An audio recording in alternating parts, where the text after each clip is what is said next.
Meet with your mentors and your entourage regularly for mastermind sessions. When you start formulating your team, first off, hopefully you have a mentor already at this point, right? An accountability partner, someone you can count on that can tell you what you need here, what you not here. We talked about that. Meet with these people, whether it's in person, over coffee, over tea, over the phone, over Skype. There's just too many ways in today's day and age to be able to speak with someone that there's no excuse. So number one, if you don't have a mentor that you can count on, I recommend find a mentor, because if you think that the life you have right now can't get better, it can. You just need a mentor to walk you through it, right? You need a mentor who can look over your shoulder and see what you're doing wrong, because the truth is, we don't see that. We don't see things that are working, things that aren't working. If someone's already been through it, it's probably good advice to take advice from them if they've already been through what you're attempting to do. Because remember, no matter what your skill set is, no matter what you're attempting to do, someone's already done it, retired from it, making a fortune from it, and retired and doing nothing from it, which is beautiful. So meet with mentors regularly.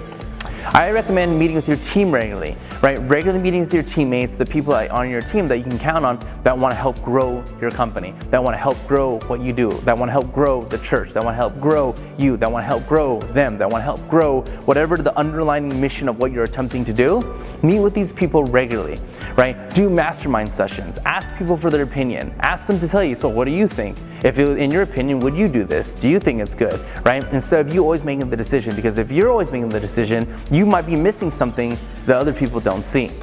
I remember there was a project that we were working on where we recorded a bunch of stuff, and I thought it was fine, and no one else told me anything about it either.